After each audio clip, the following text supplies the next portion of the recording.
Welcome back to Good Moms, Bad Choices. I'm Erica. And I'm Mila. Happy Wednesday. Happy Wednesday, bitches. We're back in your city, ho. I am very happy to be here. You guys, we are mid-tour. We're at the very mid-mark of our tour, and we're in ATL, shouty. I feel so good when I'm here. It also, it always brings me back to my hoe days. I'm like, oh, God, good thing I couldn't stay here too long. I'd be too much of a hoe. But when I get back, I get energized. Well, you were here with your boyfriend is also a hoe, so you guys can hoe together. Yeah. It's perfect. Yeah, we're working on it. We're working on finding the balance in our hoe-ness together. I know. It's a struggle, you know. You can be a hoe independently, and then you try to hoe together, and there's some logistics. There's some hoe logistics that take some time to, calibrate. So, we're working on it. Okay, got it. Monogamous hoes. How are you feeling? I know we've been traveling a lot, my dear. I'm good. I'm tired, but I'm energized. The tour has been going really well. We've been selling out all of our shows. I feel really blessed and grateful that we've been able to do that. So I'm happy. My nigga's been, traveling with me. I literally kidnapped him. We'll talk about that later. Literally. Okay, fine. I booked his flight in his sleep to Atlanta. He was laying next to me, and we were drunk the night before, and he told me in his drunkenness he would come. So I held him to that, and when we went to bed, I woke up in the morning, and I looked at his beautiful, sweet face, and I was like, I think he does want to come to Atlanta. And I said, let me book this shit. And so I booked the flight for that same day. I woke up, and I said, hey, don't be mad. And he was like, what? And she had sex with him first. And then she said, don't be mad. And he said, what? She said, you're not going back to where you live. You're coming with me because I bought you a ticket. Then he reluctantly but willingly got on the plane. So now we're on a world tour, double dating. Yeah, I'm tired of just being the fucking fourth wheel. I did it in Costa Rica. It's the third. I can't, third wheel. I can't do it anymore. I'm tired of it. You love us. I love you, but you don't know what it feels like. Okay? Are you okay? You don't know. You get to go back to your room and get fucked. I don't. I go back to my room and masturbate or go to sleep. It's the fucking depression. Every time I'm hugging him too much, I'm like, let me give him some space so Erica doesn't get triggered. Don't be too affectionate. Erica's going to get mad. She's going to feel left out. No, I'm happy he's here.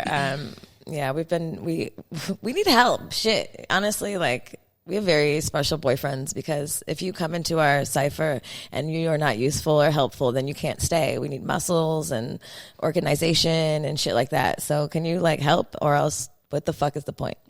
So thank you guys. We love you. Love you. Anyway, I'm really excited because we have a special guest that I feel, we talk about manifesting. We talk about just our DM sliding skills. This is a true manifestation of our DM sliding skills. And I've been following this beautiful woman for a long time, listening to her music. And then I looked in my DMs because I went to Afropunk and she was performing on stage, and I made my nigga, I was like, oh my God, BbyMutha's here. Oh, well, here she is. But I was like, she's here. We have to watch her. I'm like, I hope she performs my favorite song. And we were just sitting there. I was waiting and waiting. And I was like, yes. I was like, let me message her and see what she's up to. Where does she live? Anyway, I would like to welcome Brittany, a.k.a. BbyMutha, a.k.a. bomb-ass rapper, a.k.a. mother of four. Witch. Just a style icon, okay, overall creative to the show. Thank you. I'm happy to be here. Thank you so much for coming and agreeing to be our friend and perform at our show. I just posted you and someone was like, oh my God, it's so cool you guys are her friend. I was like, yeah, we just made her be our friend 2 weeks ago. So thanks. We're pretty excited. No problem. I love friends. I really love friends. But yeah, no, I'm a number one stalker. So I was like, let me just message her. And then she messaged me back quickly, and I was like, oh my God, what? She checks her DMs? She does it herself? Wait. I don't know. I don't know what I thought. But immediately I called Jamila and I was like, bitch. She answered. And then I was like, I wonder where she lives. I was like, what if she lives in Atlanta? Then she'll perform at our show. And she's like, oh my God. And then she called me back. She's like, she lives in Atlanta. I was like, it's time to witch our shit up. We did a spell basically. Now you're here. I'm right. The spell was us talking about it. Sometimes that's all you need. I mean, most of the time, that's all you need. Honestly, people underestimate the power of your words. Like, literally, what you speak are spells. So be intentional with them and say, hey, you're going to be my friend, and you're going to come on my show, and you're going to perform, and then voila, you're my best friend. I just like when I first found you on, I don't think it was on Apple or Spotify, one of them places. It was your name that drew me to you because I'm a baby mama, and I was like, who is BbyMutha?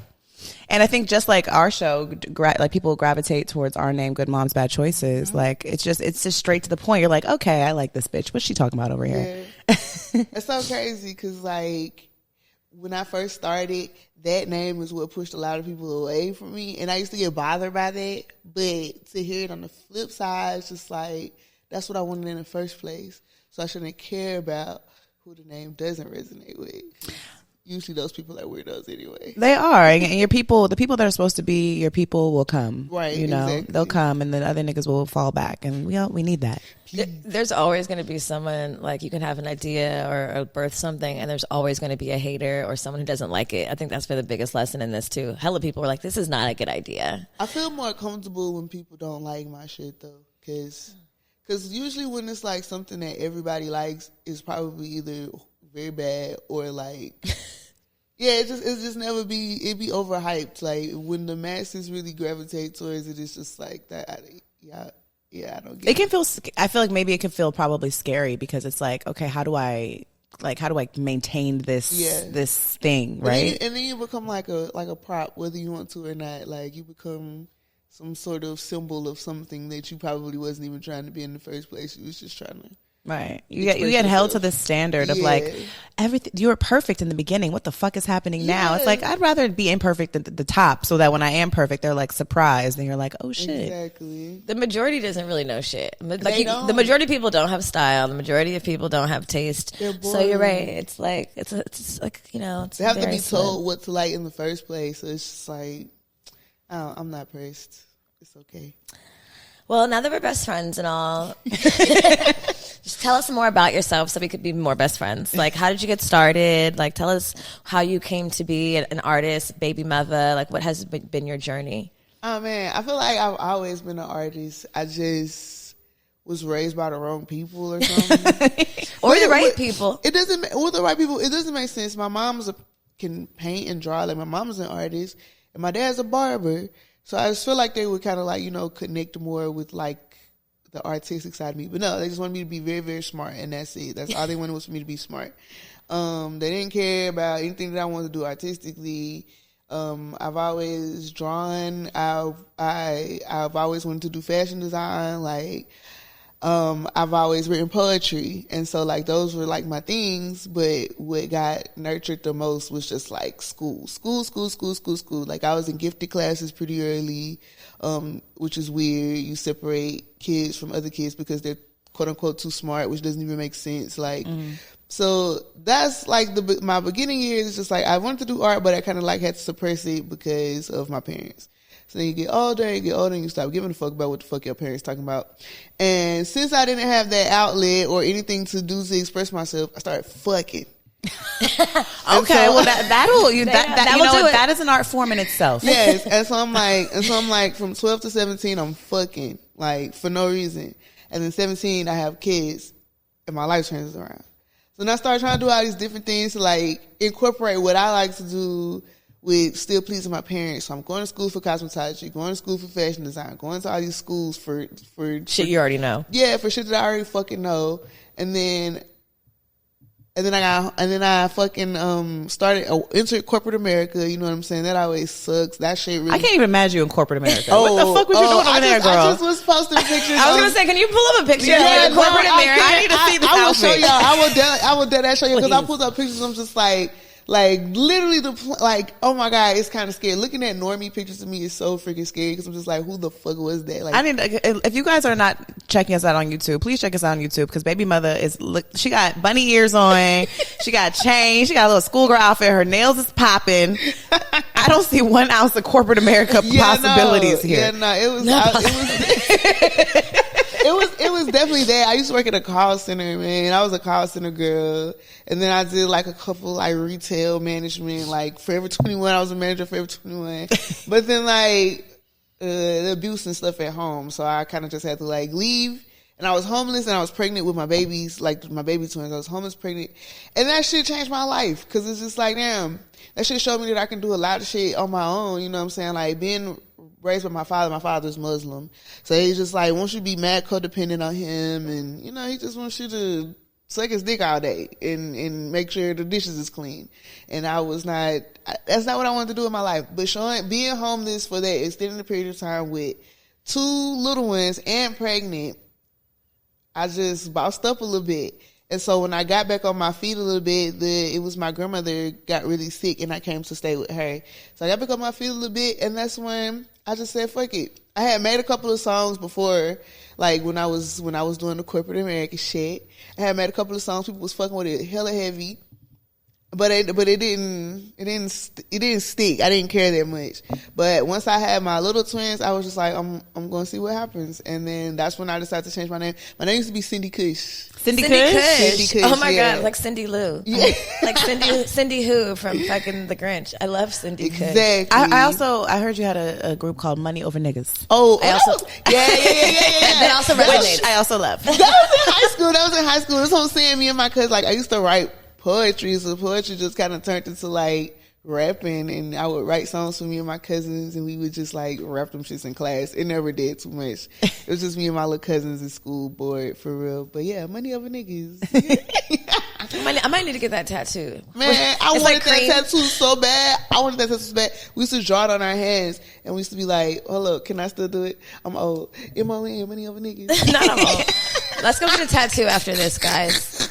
We're in the West End. I'm pretty sure there's a tattoo shop somewhere close. I'm pretty sure. But yeah, and then I dropped my first tape, and then I got my first booking off my first tape, and I don't even know, like, you should just.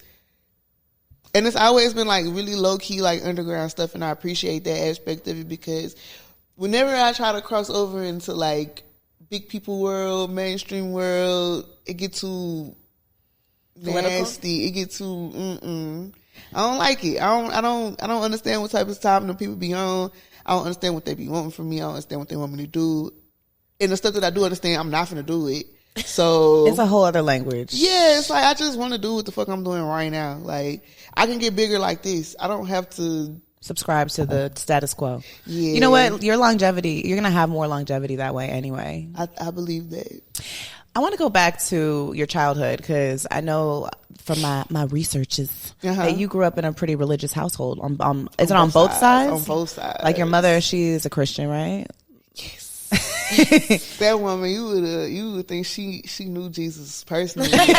Shit, she does. She thinks she do. It's crazy that she thinks she do, but she don't, because the things that she treats me weird for is like Jesus would never. Like, did you really read that book, or do you just use that book to position yourself above other people? My mom was like, she was weird. I don't blame my mom for a lot of stuff that I went through as a child, because I feel like that generation of women just had to, they just was doing what they knew how to do. And unfortunately, it was a lot of like men-centered behavior. Like everything was about like this man. Like pleasing the man? Yes. Like Jesus or just like other men? No, the man, like her man. Her man. Oh, like in the serving name of her Jesus, man. though, but in the name of Jesus. Like serving being a her good man. wife. Well, I'm curious how your mother and father even came to be together, because they're... My dad came to be together in high school. Okay, because I'm like, he Muslim, she Christian. Like, see, my dad didn't become a Muslim until I was like 5, and it's it's so goofy. Like everything about them is so goofy to me. I hope they watch this, because y'all are goofy. Like they're so goofy to me. Nothing that they do makes any sense. Like my dad is like hella strict. He tries to like posture himself up to be like this great gentleman. He's like a really well-known barber in my city. Like he's one of the biggest barbers where I'm from. But it's just like, nobody knows that he beats women. Well, if they do, they don't care. But nobody knows, you know what I'm saying? And then my mom tries to act like this really holy entity, but she's a scumbag too. And it's just like, I don't get it. But I'm the oldest, and everything I do it doesn't matter what I do, it's the end of the world on both sides. Like, I got a brother, been in jail, sell dope, all that stuff. But I'm the problem. My mom got mad kids, and they all do all kind of different shit. But what I'm doing is the worst. But I think my mom is more scared of me than anything because she thinks I worship the devil, and that's where we clash a lot. Is religion is like me and her will be doing good, and then she'll bring up religion, and then we'll be on the fence again. And the last time I talked to my mom, I was in the hospital, and I got out of the hospital, and I made a joke.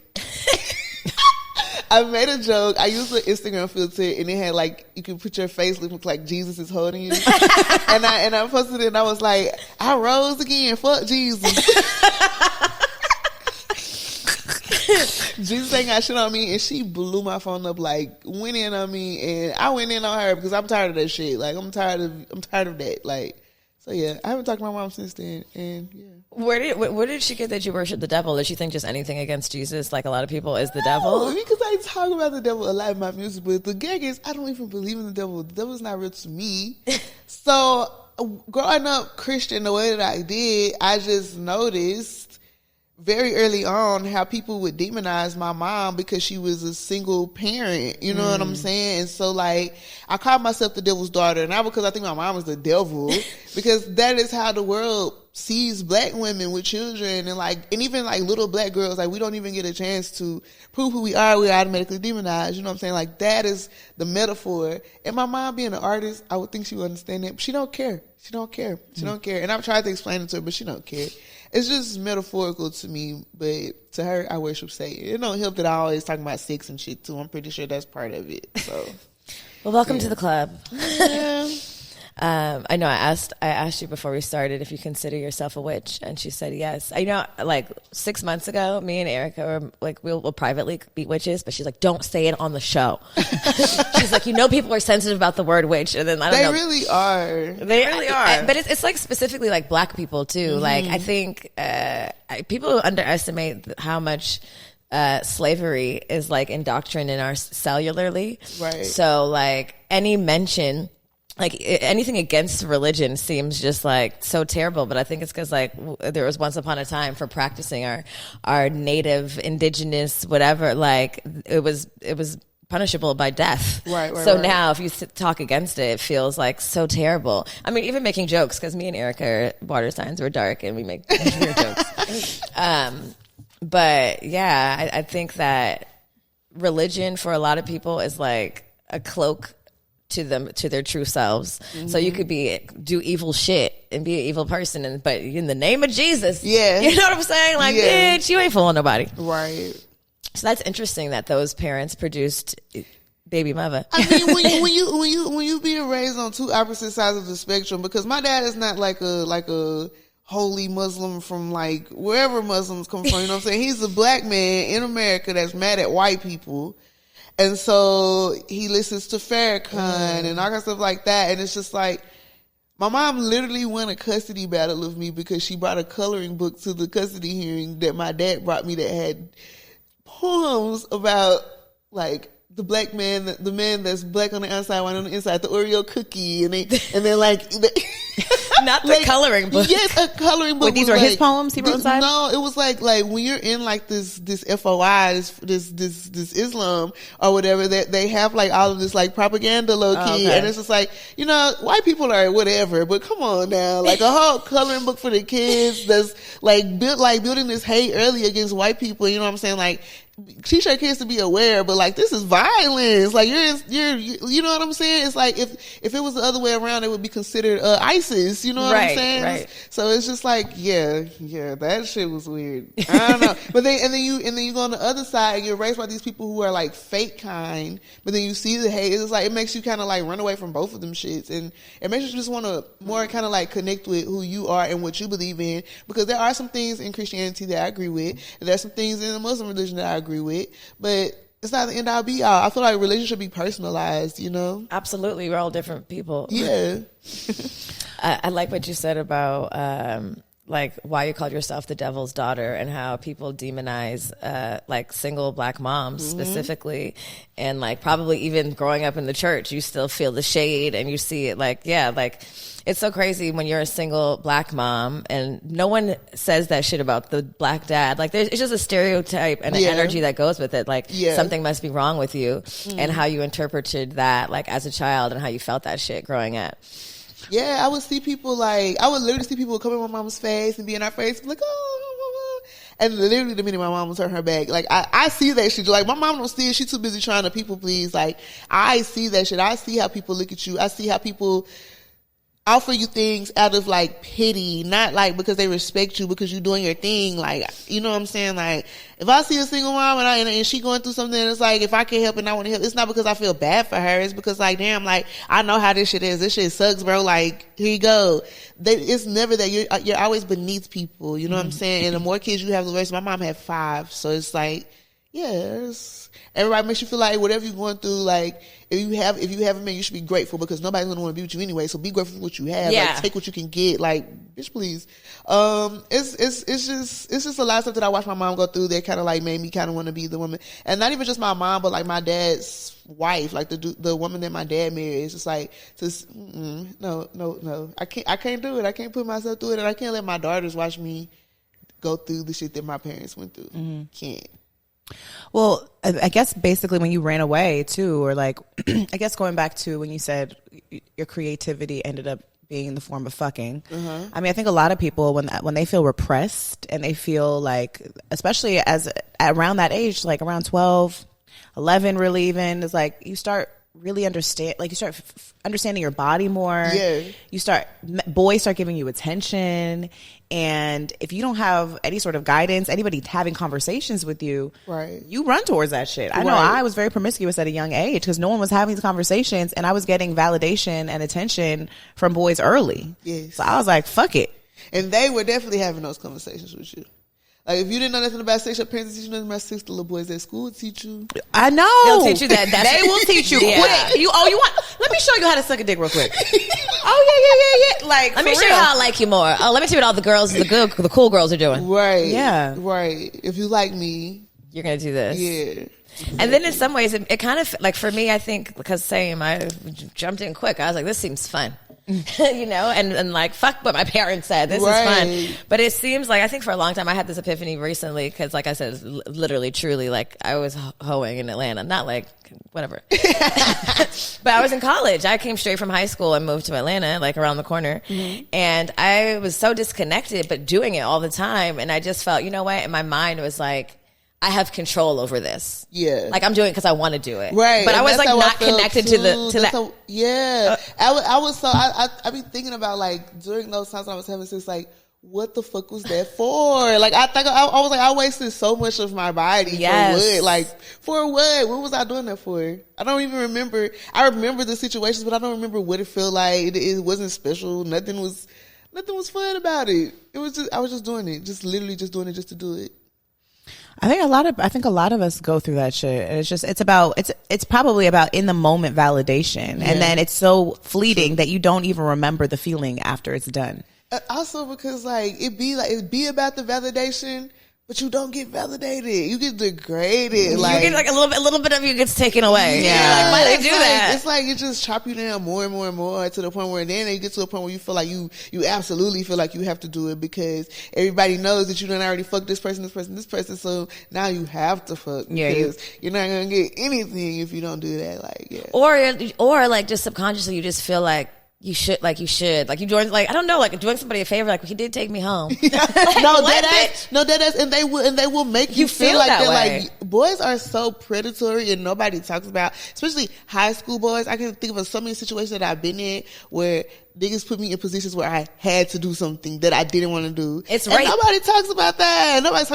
It's just boys being boys. Everybody talks about these little girls being hoes, but nobody talks about how predatory high school boys can be, bro. It's true. And it's true. They do paint them as that boys will be boys. Yes. And you have to be careful. And actually, why'd you put yourself in that position and wear that skirt? Exactly. But it's like, who the mother of these boys, you know? And then I know, and most of the time it'd be like, the girl probably just like one boy. And then she has to do everything. You know what I'm With saying? all the whole crew. Yeah. Like, it's just really shady, like really weird stuff that goes on. And I try to make sure that my son is not that type of boy. Jesus Christ, because that is scary. And I can imagine, like, especially now, like, what little girls feel like they have to do, because it's a completely different time. It's so crazy. I mean, all these little girls are looking grown, growner and growner and Lace growner. fronts, like, long nails, and I'm just like, I'm not pressed about it. Like, girl, go ahead with your lace front. Like, I wish we could wear lace fronts in school. If we had lace fronts back then, we would have got made fun of. You got on a wig. So I'm glad that wigs are more acceptable now. And I like that the girls get to get cute and like feel themselves or whatever. Like, that's they shit. But I just think about like these little boys and like the music that we listen to now, and like how it's just, it's scary having kids, man. It really is. And you had twins. Well, first of all, you have two sets of twins, which we were talking about before this. I was like, bitch, you're a unicorn. You a unicorn? You got some such magical gene inside of you? A unicorn witch. Yeah. But you had your first set when you were 16. 17. Or 17. 17. And the first set were boys or girls? A boy and a girl. Oh, boy and girl. They're You have both, two yeah, boy, girl. Oh, Yeah. okay. Damn, that's so special. Yeah, it's cool. Like, what was that like? Especially you said were you still living with your father at the time, or you were? I was still living with my dad. My baby dad was grown as fuck. How old was he? He's like 21. Okay. I'm 17. And so I was scared, but I also didn't have any feelings. Like, I didn't care. Like, from like age 12 to like after I had my kids, bro. I was also on like ADHD medication, so it's just like I just didn't have feelings, bro. You felt like numb. Yeah, I didn't care about nothing. So it's just like, to see you have a twin, it's just like, oh shit, like that's crazy. But I don't think I remember like feeling any type of way my whole pregnancy. I know I hid my pregnancy until I couldn't anymore. But other than that, other than being scared I was gonna get caught, like, I didn't care until they got here. Were you hiding your pregnancy? Yeah, I hid it until I couldn't anymore. Like, that's what you said. Oh shit! Yeah. What was the month in which you could not hide it? I was like, twins is pretty hard to fucking hide. I was like 4 or 5 months, and my dad just kept asking me like, "When the last time you had your period? When the last time you had a period?" And I kept saying, "I just got off my period. I'm bloated, Daddy. The fuck? You don't know my body?" Yeah, I just had to finally give it up. Like, did you know you were having twins? I didn't know I was having twins until I actually told my dad. But what was the kicker was, like, I had just got a job at Popeyes. I was working at Popeyes, and I was on the cash register there, and I kept passing out. Like, passing out. Now you kept fainting. Yes, I kept fainting, and it was when I went to the bathroom, and I just, you know how like the bathroom floors be like ice cold, dirty as hell. I lay on that fucking nasty ass Popeyes bathroom floor. That's how, like, it was just so much. I was just felt like I was so hot, so I went home, and my dad was like, "What is wrong with you?" And I just had to go ahead and be like, "I think I'm pregnant." Yeah. So then, did he kick you out of the house? No, or? My dad never kicked me out. I left because my dad used to jump on me, so he never kicked me out. My dad would let me stay and argue with me as much as I want to, as long as I'm there. But he let me stay. I stayed with him up until I had the babies, and then after that, I went to live with an aunt of mine. And after that, I went back to live with my dad, and that's when I was homeless. And then after I was homeless, I went to live with my grandma. Well, how was that with 2 young children being homeless? Like, how did you do it? Well, first I stayed in a shelter. And in the shelter, you have to leave like at 7 a.m. every morning. I would go drop my kids off at the school around the corner from the shelter. And then I would just go to either my grandma's house, or I would go to the library and stay at the library all day. And that's where I started learning about witchcraft and stuff. Like, that's how I started learning about myself and more things. And it was the most traumatized. Like, I can't believe I made it through that. Like, that's like anything I go through, I just be like, at least I ain't right there no more. Because that was, I don't know how I got through that shit. Every day, like. You know what, mother, I think mother energy will do that. Yeah. You know, you see you have 2 children that are kind of counting on you, and you're like, shit, I'm gonna get through this some way, somehow. I always say, like, single motherhood is often like painted as this very like sad, and it can be really lonely and fucking difficult, but it can also teach you like, wow, I am motherfucking superwoman. I can do this shit, and I will. Right. And yeah. Because it would be like, I was getting like, you know, you get like the welfare check. So it's like, you got 2 kids, you get $185 in Tennessee. You get $185 a month. And the fuck you supposed to do with what that? What are you going to do with that? I don't know, but I was making that shit shake.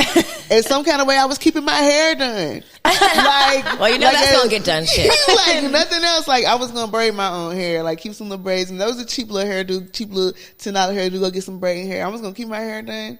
and my kids was gonna look like they had some sense, you know, like I don't know, I made that shit work. And after I had Chloe and Tyler, I started over. Got to stay with my grandma. Still was trying to figure it out, but I just was like, fuck it, I'm finna see what this rap shit do. And it did a lot, and it's been doing ever since. And I'm not even gonna act like I still be on some hard time shit with this shit because I do everything myself, but it be worth it. I would rather this than what I was going through before. It's crazy how conflict and struggle will like essentially make you fucking fearless. Yeah. You know, once you've been through some shit, especially as a mom, like we get shit done. And like, even if it's hard, even if it hurts, even if it's fucked up, like we're going to strap up the boots and drop the kids off and do the hair and button it up and figure it out. I'm like, you know what I'm going to do today? I'm going to find a spell for this shit. Right. Like whatever has to be done, you're going to pray. Like a praying mother in a hard time is like really some unstoppable shit. Because once you've been in a place like that, like no matter where you go, like you're a fucking rock star now, you know, but like you have no fear. Nobody can tell you shit. Like if you come and like triumph over your mom and your dad telling you you're not this or you can't do this, and you say fuck that, and you still be yourself and you still do what you want to do, and then you can't get over it and constantly get over the hurdles. Yeah, it's really like ain't shit can stop me now, bitch, because I could be there and I know I can get back up. Right. And I've been at the bottom twice. Like even just recently, I was telling y'all, like I lost my crib, my shop. Like that was we was hotel hopping, like living out of hotels. And I went on tour in Europe, and I said, I'm coming back to Atlanta. I'm going to stay in Atlanta for a week. I'm going to find a fucking house. And I found the house. So it's just like, it'd be scary, but it'll never be as scary as it was the first time, man. Like, I could go through it again, and I know I would be able to bring myself up out of it. And that's the only thing that keep me from knocking myself off, you know? Because I could have been gone a long time ago. You got kids. It's not quite that easy. Yeah, motherfuckers depending on you and shit. It's not that simple, but yeah. And them seeing you kind of rise to the occasion each and every time is really important. I mean, I'm sure that they've struggled in their own right, in their own ways and stuff. Yeah. However, like they have seen their mother like come and rise to the occasion each time. Like when as they grow and as they become adults, like they carry that with them. Yeah. And what are your kids into? Are they into like? My oldest son's, he's a rapper. Okay. And then my oldest daughter, she finding herself. She's gay, so that's her personality right now. I'm a lesbian. Like that's her entire personality right now. That's her full-time job. That's her full-time job. Listen, Mom, a lesbian. I'm gay. That's all I know. That's all I can do. What I want to be when I grow up, this. But she likes photography and like cameras and stuff, so she's kind of into that. And then like my baby girl, she can draw her ass off. Like she likes to draw. And my baby boy, he's full-time gamer. Like, so you had two sets of twins, and they both are boys and girls. Yes. Wow. Yes. Amazing. And I asked her this before, so I'm just going to tell everybody because I'm sure you're wondering. Twins do not run in her family or in those baby daddies' family. No, so she's truly a witch unicorn mother. I want twins.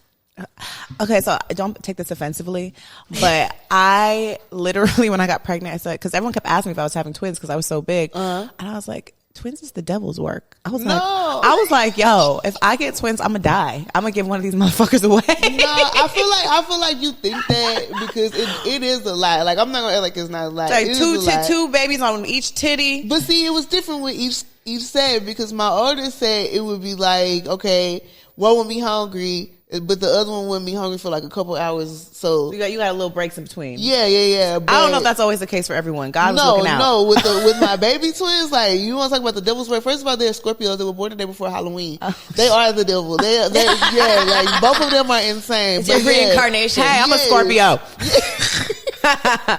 They drive me insane even to this day. But like even when they was in my stomach, like the things that they would do, like my son literally was laying, the way he was positioned, he was on one of my nerves in my leg. So sometimes I would get up in the middle of the night after use the bathroom, my leg would be completely numb. Okay. Like they've terrorized me since they came into this world. Fucking like, with you. Before, yes. So yeah, they were the twins that I had to either like pump and make sure I had somebody to help me, one body feed her, and I would just breastfeed, or I would just have to be like this. And they were, that is a lie. It do be a lie. It's a lot, but you get used to it. I don't know. You just kind of. You just do it. Yeah, rise to the occasion. Fucking do it. I know. Yeah. When you got pregnant the second time and you found out you were having twins, were you like, what the fuck? No, I cussed out the nurse because she thought it was funny. Like, no, she didn't think it was funny at first. Well, afterwards, she thought it was funny at first when I came in there. She was like, "Wouldn't it be so funny if you had twins again?" And I was like, "No, bitch, that shit would not be funny." And then she put me up on the thing, and then her jaw dropped. Like she was like, "Oh my God, I put this on her." I'm so sorry. She started apologizing. I was just like, bro, and I was so upset. And then my baby dad is like, that motherfucker is just, he's a maniac. He's an alcoholic and he's just so crazy. So I called him. I was so scared to tell him because I was like, he was already mad that I was pregnant. How you gonna be mad? Nigga, you shouldn't have. Right. He was already mad that I was pregnant. So I was like, fuck, it's two of these niggas. So I called him. That motherfucker was like, you ruined my life. You ruined my life. It was just like, all right, I feel you. Like, I couldn't even be mad because I kind of felt the same way a little bit. Like, damn, that is a bit much. Like, 2 sets of twins is crazy. But we here. Those are my buddies. Those are my babies. Look, guys, you are spreading the seeds. You're spreading your seeds. BbyMutha seed. We need more of you. So thank you. One day. So we have a game on our show that we like to play with guests, and it's called Trigger. Oh, that's scary. Not the witch thinking the game is scary. Basically, I say a word, and you say the first thing that comes to mind. Okay. Okay. Okay. Don't overthink it. Okay. All right, here we go. Spit or swallow? Swallow. Was I supposed to answer the question? Yes. Oh, okay. Swallow. Swallow for sure. You're so fucking cute. I know, that little giggle. That little giggle. Masturbating while your kid's at home? I'm gonna do it. Yeah, right? Hello? I'm gonna do that. Sorry. Fingering ass or licking ass? Both? Okay. Yeah. Pegging?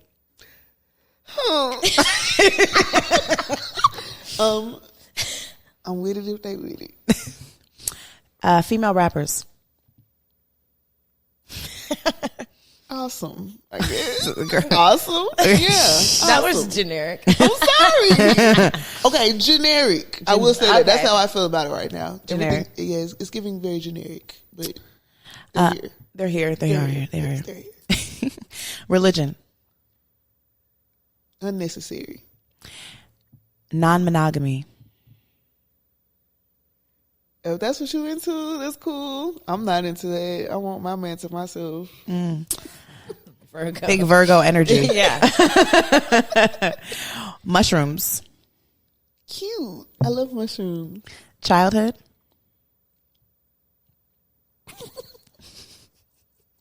Damn. Damn. Yeah. Okay. LSD? Love her. Toxic trait? I'm very stingy. Motherhood? Yeah. Motherhood is fun. It's duality. What I Duality. think about. Yeah. Passion? Like, what's your passion? Music and art and love. Those are my passions. Love language?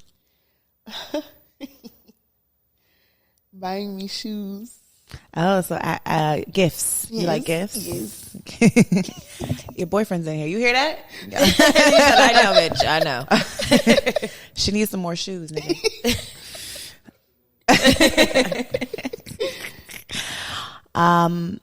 Pet peeve? Oh man, stupid ass questions. I hate stupid questions. These are like ones that you could Google. Yes. Yes. More kids? I want more kids. Yes. You're gonna get some twins, bitch.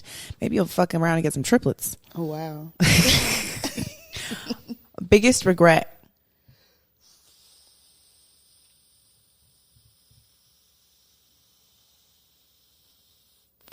I don't think I have any. I have some, but they not that serious. Like my biggest regret is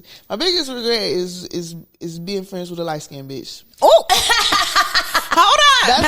I'm sorry. That's probably the worst thing I ever did in my life. Can you elaborate? I need you to wait a minute. She's not talking about you. It was another one. And she was a Scorpio too. It was crazy. No, you know what? I was friends with a light skinned Scorpio bitch that wasn't healed, and that bitch was a terrible bitch. I feel attacked. She was a terrible bitch. It was not you. She just wasn't ready to be my friend, and I was kind of like, I was kind of in a different place. We shouldn't have been friends. That was my biggest regret. That bitch was evil, very evil person, very dark person. Yeah, that's my biggest regret. Okay, I'm gonna pray for her in the name of all light skinned Scorpio bitches. She deserves better. In the name of all Scorpio light bitches. I'm sorry. I would like to apologize on behalf of her.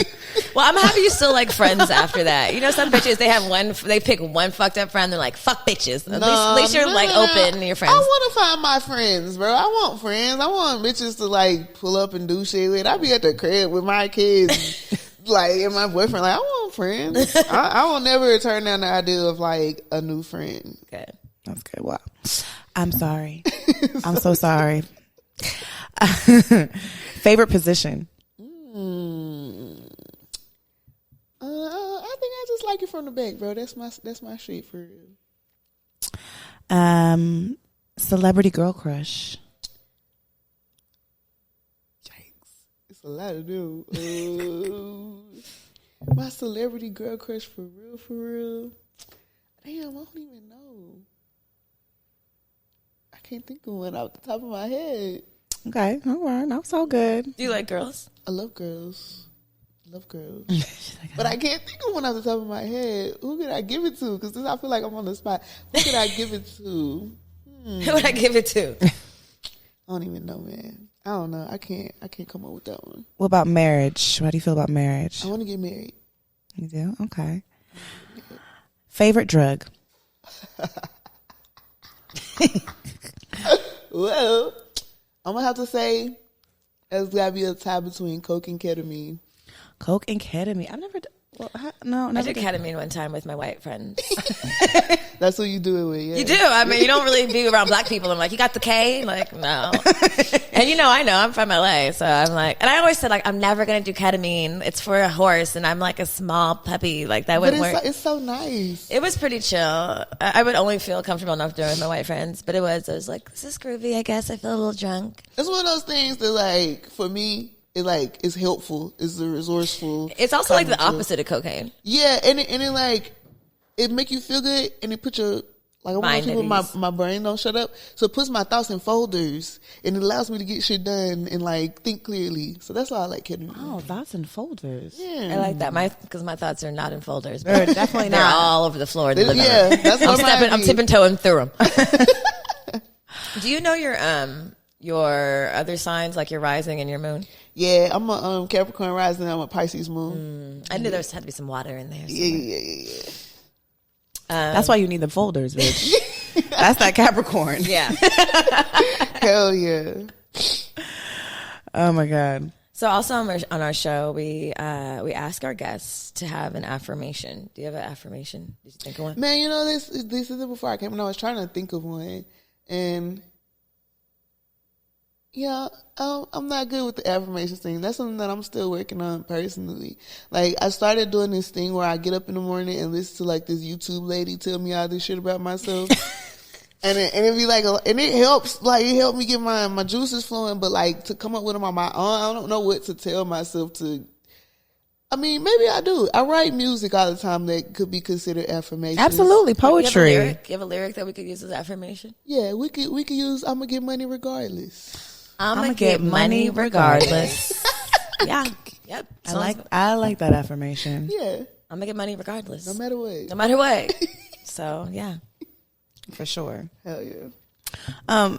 Being in the music industry, I know, like, as you said, like, being like mainstream, it can feel like really isolating and all that. Like, how have you like maintained, like, I guess, like, I'm sure you've been pressured to kind of like try to put yourself in certain boxes and things of that nature. Yeah. How do you maintain like your, I guess, like, autonomy over who the fuck you are all the time without feeling pressure to kind of lean into that? Well, it's because I'm a Virgo, and if I feel like somebody's trying to control me, I automatically be like on some rebellious shit. That's what I meant when I say, like, when I ask about female rappers, it's like everything's so generic, because it's just like Like, it's just like everything is being put into like this box, and it's no shade. Like, I think everybody that's out right now is doing really well. I like a lot of the music that's out right now, but I just feel like everybody tries to, like, you have to be like super polished. Like, you have to be like this super like direct aesthetic or nobody gets it. You know what I'm saying? You have to be able to be marketed to other people, and then like trying to play this game for a long time, like, I really just was trying to play it at first, and I was trying to fall into line, and I was trying to, but then you realize, like, it kills you on the inside. It's like, I would rather just people not fuck with me and I just get by in this shit than have to, like I don't know. It's just certain stuff about, like, the music industry that really, like, makes me uncomfortable, and I don't like having to deal with the people that's in it because they're arrogant, they're fucking rude, they fucking think, they fucking talk down to you even though you're the artist. Like, you're the reason why I'm here. I'm the reason why you're here, but you think you're above me. I don't like that. I don't like having to socialize with people that I'm not familiar with. Like, just because we do the same thing, like, just because we make music don't mean, you know what I'm saying? When in the beginning, like, I came to, I was like, I want to work with everybody, but I didn't know how weird it was. Like, you work with somebody and now everybody thinks y'all are best friends, and now you have to deal with all this, like, people want to never ask you questions about you. They ask you questions about this artist because they might be bigger than you, so now your whole interview is about other people. Mm-hmm. Like, it just, I think I'm just like, I want to be an individual. I mean, I agree. I think a lot of, especially, I mean, it's always been for women in general that are artists, like, they have to, especially, like, when it comes to, like, even, like, your body image, mm-hmm. like, having to fit into these certain molds. Like, I think about just, like, the female rappers that are out. It's all about, like, body, hair, like, you gotta, like, look, so you gotta have this, you gotta, like, have the booty, you gotta, like, have everybody looks very much the same. The weave that goes past the ankles is the new look too, although it looks pretty fly. I was like, I mean, it's fly. I kind of like that too. I was like, I kind of like that, actually. Yeah, that's right. I wish that I had a lace front artist in Atlanta. But I mean,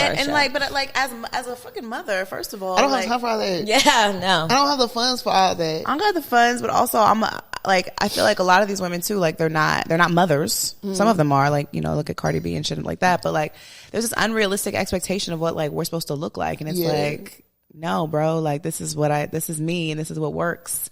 Right. And then you get in these spaces, and these people are like, well, we like you for you, and then they bring you in, and you're like, okay, so we want to give you some money because we like you, and then they say, but you got to change this and you got to change that, and it's like, there's stipulations to that money. Yeah, it's like, I don't like that. I don't like that, and I would rather just do this shit myself. Like, yeah. I mean, also the image is, like, essentially temporary, right? Like, you know, like, there was a time where thick eyebrows were in, then skinny ass eyebrows. Everybody plucked them out, and then they're like, that's not it anymore. Then everybody tattooed them back on and shit. Yeah. Everybody liked fat asses, and I like now everybody's Kim's white again. Now everybody taking their ass out. And it's like, you know what I'm saying? It's like, who the fuck can keep up with that? You might as well be what the fuck you look like and accept that. And then, like, we all have daughters. You know what I'm saying? So if I go, like, pump a bunch of shit in myself or pump it out, whatever you do is cool, but it's like, to make sure it's to please you and to be in your own aesthetic, or you even fucking know what that looks like, because then you're just, like, chasing the trend, and that's forever ever changing. People don't know what the fuck they like. Yeah. No, I think women, like, I was thinking about, like, Doja Cat, how she, like, shaved her head off and her hair off and, like, you know, took her eyebrows off, and niggas were tripping. I would say she went crazy. And I was like, because she kind of did fall, she kind of, like, shifted her image and was, like, very commercial, and, like, historically that's not really her vibe anyway. Yeah, no. Like, if you follow her from before, like, she's a weirdo, and that's why we loved her. That's why I be tripping off of people, like, getting mad at her for being her, because I'm just like, she's always been kind of strange. She tricked people to get in the door. Okay, you know, I feel like but I don't even think that's true, because the song that got her, like, was the Moo song, and that was the weirdest song of all. So I'm just like, Doja Cat has always been, like, hella quirky, like, that's her vibe. Like when people be expecting. But she did a few pop songs. Yeah, and I feel like it's because she can step into that bag, and she can play that game. But it's like, but you know what I'm saying? They don't want women to be multi-layered, multi-dimensional. Like, we have to, once we present ourselves a certain way, we have to stick to that. Right. And I was like, when people were tripping about her, I was like, oh, she looked kind of cool. I thought it looked cool. She looked good. She got her little cool, her eyebrows and shit. Yeah. I was like, more of this, you know, because as women, like, we do. Like we are held to this standard where we cannot change, we cannot shift, and if we do, we're tripping. Like something's wrong. Yeah, everything like Britney, has to like be we're going Britney. Right, everything has to be like for niggas' eyes and shit. Right. And I don't always want to.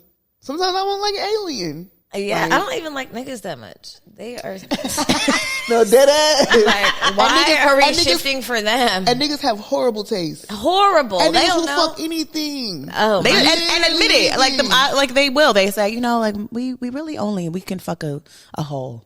We know how to compartmentalize. It's not emotional. Yeah. Like you can find one quality you like in a woman. Oh, she got a fat ass. Yes. Fucking.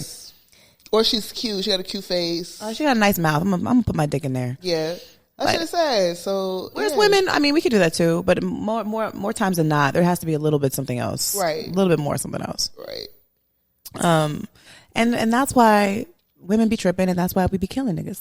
and that leads me to our next what a segue. What a smooth transition. Do you like that transition? I didn't see that coming. Yeah, you just like that? That was smooth. That was very smooth. See, this is why I'm Oprah.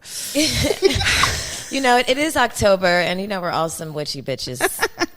And it's also really funny, Brittany. We really, for months, we were like, what are we going to do? First of all, Erica and I's favorite holiday is Halloween. Same. Like, even me and my kid, we're planning Halloween costumes. Like, oh no.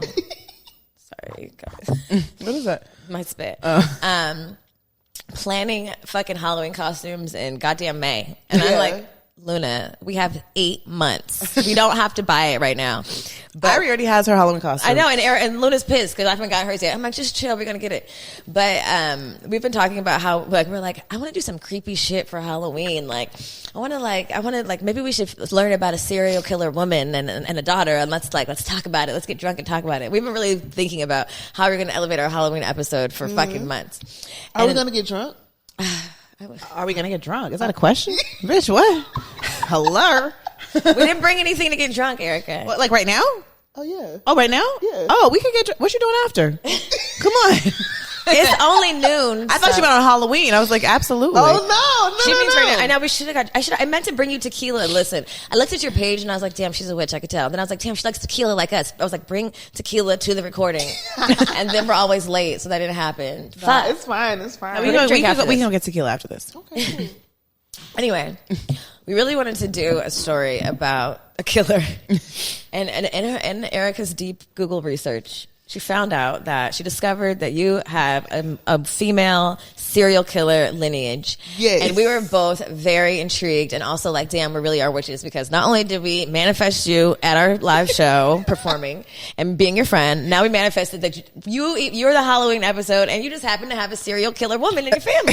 Yes. Now, what are the fucking chances of that? Yes, I only found out about this when my actual grandmother was dying or whatever, and I was talking to her, and she was just telling me about all this different stuff, and she was telling me that about where my middle name came from, and What's your middle name? Christine. Mm-hmm. And she told me about one of my elder grandmothers. She used to murder abusive men, basically, or whatever.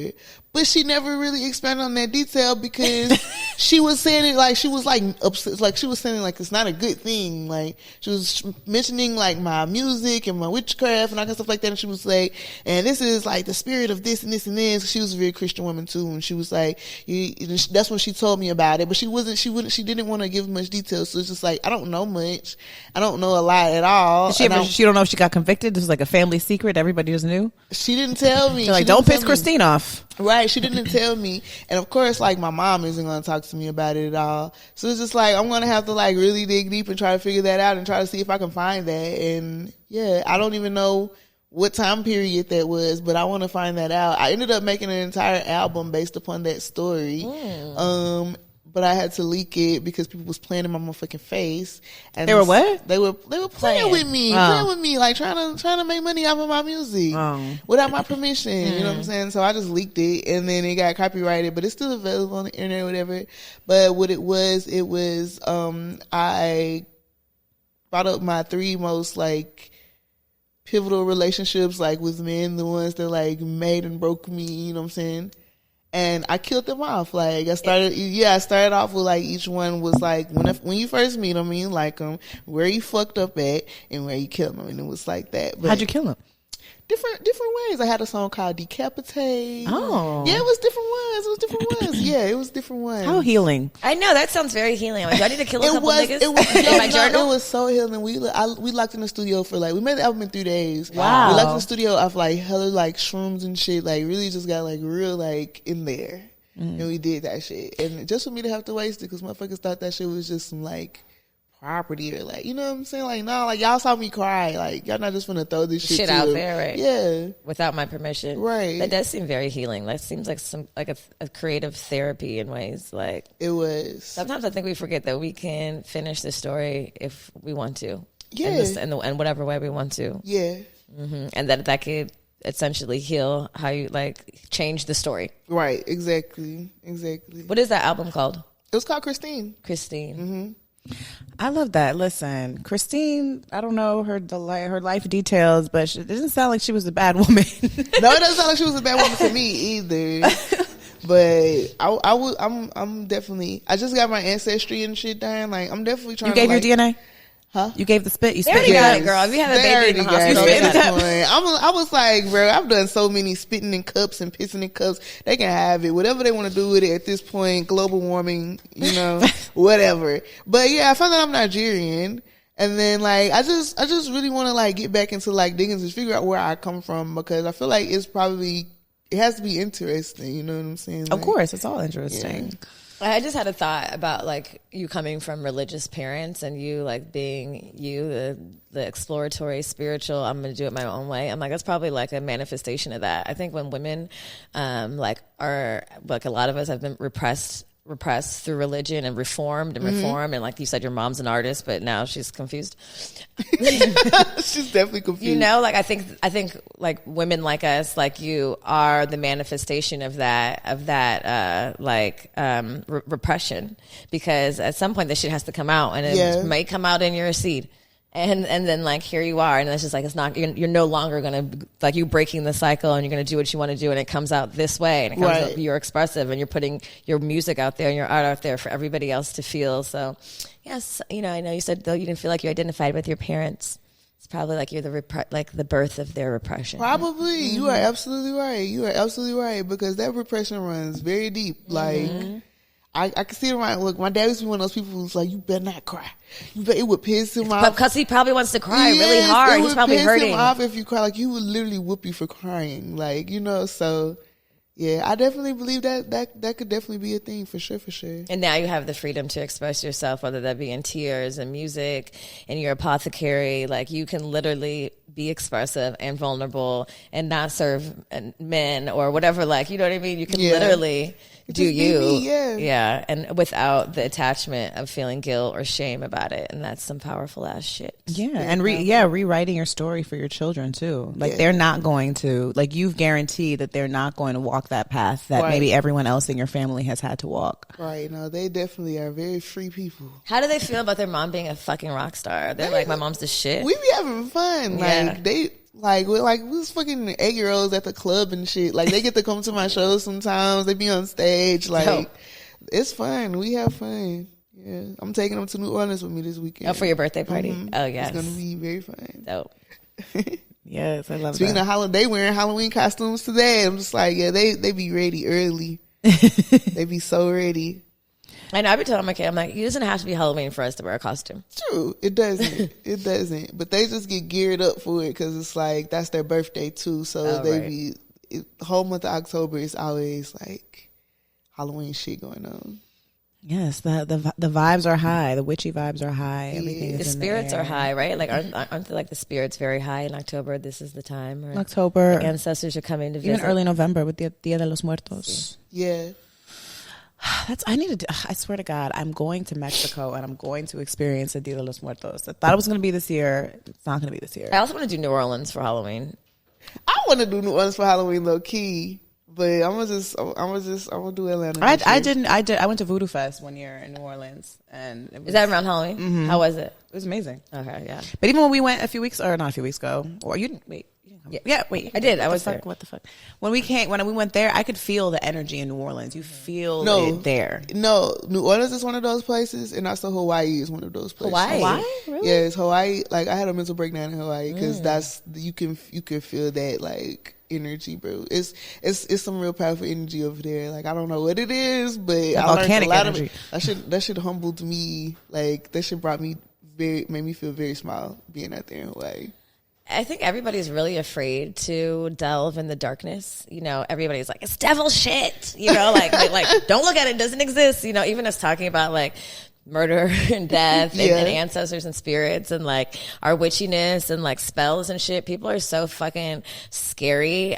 But mostly it's a reflection of people are scared of themselves and the darkness in themselves. Yeah. And are afraid to address like the dark shit. Like, have I healed this? This is where I come from. This is the dark shit my parents have gone through. Have I adopted this? What are my toxic traits? Like, people are unwilling to sit with it. Or even like that you are and have adopted like all the energy of all the people that came before you, all their pain. Mm-hmm. And if you don't address it and you don't sit with it, however way you do it, I don't know how the Christians do it, whatever, they suppress it and tell you like to get down on your knees and like it's devil shit. But it's very important to delve into the darkness and like in a way that is not necessarily like, it's not all scary. It's necessary. Right. It's very necessary. I feel like the only reason that I was able to learn that is because I started dropping acid. Like me too. acid really like broke my brain and like made a new one or something because it rebirths you. Yeah. It's so crazy. And it's just like, the stuff that I feel and the stuff that I go through, sometimes I don't even be understanding how people can't. But it's because I just feel like I think they just shut off certain parts of their brain. Like you know what I'm saying? Like I feel like it's necessary to open that part up in order to be like a whole human. Because everybody just be living half their life trying to press shit down, act like they not this, act like they not that. Like kill the part of you that cringes. I saw that on the internet the other day. It was like, don't kill the cringe. Like, something makes you cringe and want to avoid it, like open that door and dive in, bitch. Yeah. Is that the name of the episode? Kill the part of you that cringes. Oh my God, I think I love that. I love that too. Wow. Me too. I mean, it's true though. That's a bar. You need to write that in a rap. No. I seen it on Twitter. Someone put it in the rap. They don't own put it in the rap. I'm not trying to get in trouble. They're gonna be like, well, that was my tweet. Tweeting is public property. I know I had an acid experience and I felt like all the women's pain from before me. And I don't know how I knew it was that, but I did immediately. I was like, and it came out of me, like out of my mouth. Like I screamed it out and then I fucking bursted into cosmic universal energy. And then afterwards I felt like so relieved, but I was like, what the fuck was that? But acid is so strange. She is a motherfucker, but in a good way. I really did feel like a release and a rebirth and something opened up in my brain that I could access that part of me that I hadn't been able to access before. So like, I'm not recommending that everybody do acid. No. However, everybody if acid finds you, that's usually when you should do it. Yeah. You know, now, I mean, I think for all the different drugs are now, I think we're in a place now where they're becoming a little bit more normalized, especially mushrooms. Mushrooms for now are like cute for people. But I was watching this. What was the show? I started watching it, but then I fell asleep because I always fell asleep watching TV. But it was some show where like this guy or these different people were taking drugs in hospitals essentially. Oh yeah. To like one person was like taking like multiple doses of LSD. Oh, because like it was as like therapy. As therapy. I've been seeing that lately. They've been doing like the ketamine therapy. Yes, too. ketamine therapy. It was like LSD therapy. I can see how that shit could be helpful. And I'm like, oh, now y'all niggas know. Now it works, huh? Yeah. Now it works. Yeah, it's drug use is becoming a little bit less taboo, but for the whites, not for black women. I was say for the whites. Like, no, we do it with crackheads for sure, right? Especially coke. Like I know they will. You will be Whitney Houston if you say cocaine. Yes, for real. I was with some fellow white podcasters. Shout out to Sex Talk with My Mom, and I was saying something like, "Oh, I did cocaine." I'm like, "Are you gonna talk about it on the show?" I was like, "No." They're like, "Why? You talk about everything else." I was like, bitch, I'm black. They were like, I was like, yeah, it's different for us, Karen. I'm like, her name is literally Karen. Her name is actually Karen. I was like, no, Karen, we could talk about smoking weed, and that's pushing the envelope. I'm like, here I am talking about it now. I've gotten braver in 5 years. But I'll talk about it in my music because it's so who cares? Like, everybody want to be mad. The only thing that I will say is like, it could become, remember evil light skinned bitch friend? Yeah. That bitch, once we found out, she her ass on the internet. This bitch is a cokehead. Like, and she's probably a cokehead.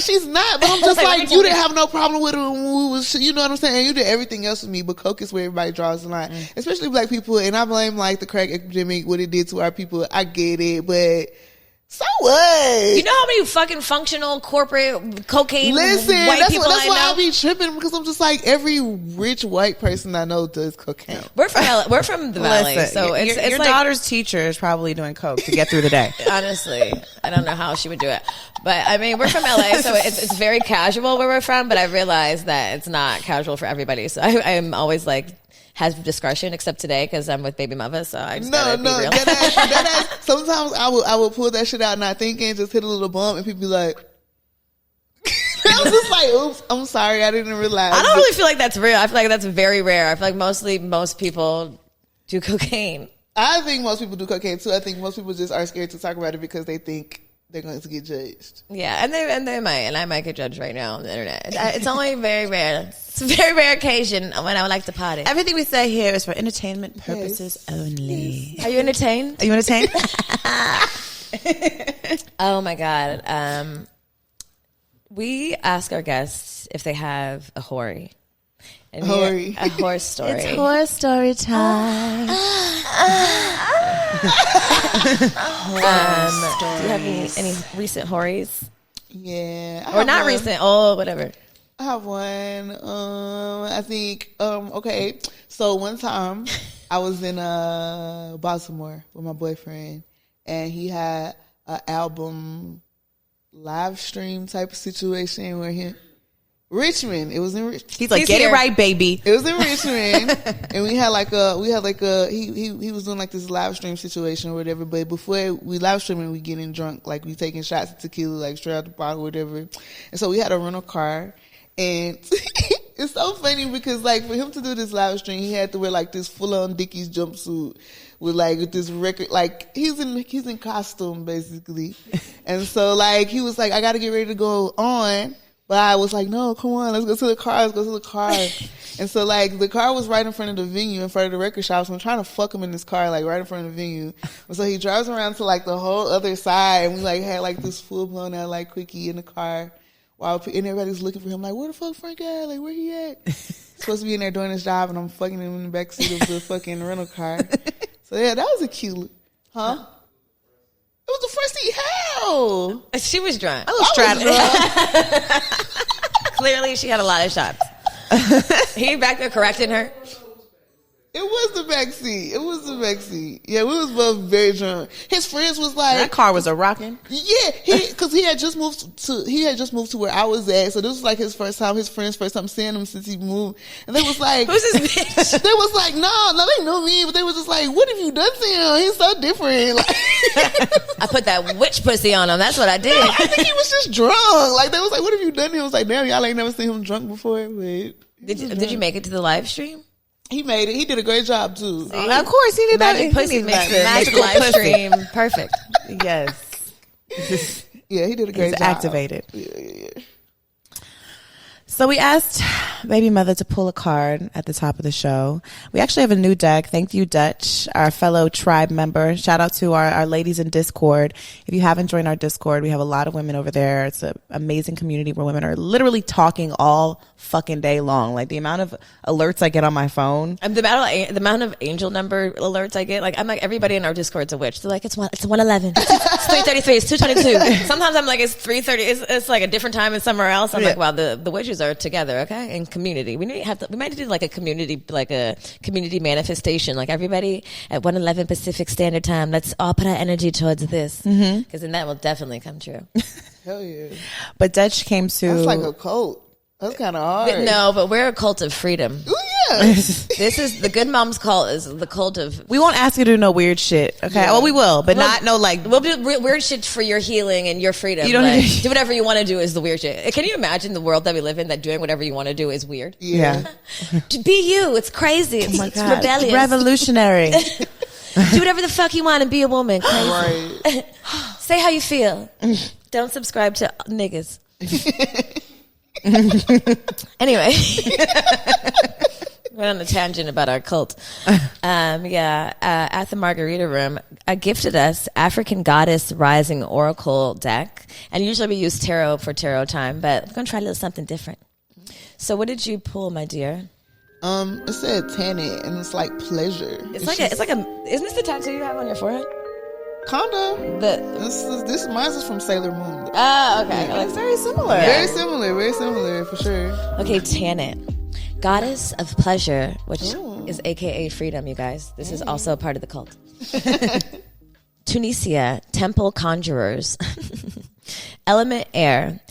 Tanit was the goddess of the stars in ancient Carthage. And I hope I'm saying this right. Today, all the way over in Ibiza, they still have pleasure-filled, full moon, midnight table dancing parties in her name. I think we shall have one tonight. You are thirsty for more pleasure. You can't thrive when life feels dry. You're made of laughter and stardust, not sawdust, baby. Okay. Pleasure is your birthright, a gift from the universe. Embodiment. How much juicy pleasure can you stand? Turn up the pleasure principle. You secretly feel that you don't deserve it, but pleasure is a healing and manifesting force. Laughing, loving, and orgasmic joy is holy. Good dick. Hold your hands over your reproductive area and say aloud, I deserve pleasure. I deserve pleasure. The goddess declaration for this card is, it feels good to feel good. Okay. It feels good to feel good. Period. I love Oh my God, Tanit is in our cult, you guys. Yeah, Tanit might be the like She's the leader. The symbolism. She's the leader of the cult. I love her. We don't worship anyone except Tanit. Ourselves, the pussy womb, the yoni, and Tanit. Tanit tattooed on me. I think I am too. Tanit. Okay. We need to go get drunk, go to the tattoo shop. We have 2 tattoos to get.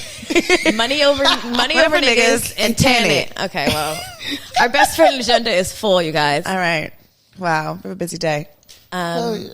Honestly, thank you so much for joining No us. problem. Thank y'all for having me. This was so fun. Literally a part of our tribe. You didn't even know it. You're part of the cult. I'm here. I'm with it. And BbyMutha, when fucking Erica saw you on Spotify, she knew. I did. I was like, you need to listen to this song. She literally told me, she's like, you can't give no pussy to a nigga who not used to getting pussy, because that pussy gonna be everybody business. I was like, the fuck is that so motherfucking true?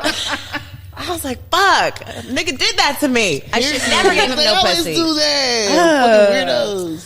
It's the theme. It's the cult theme. So now we have a theme. Wow, we're getting far. Yes. Everybody join Discord if you want to go to church. we gotta get you in there. Link in episode description.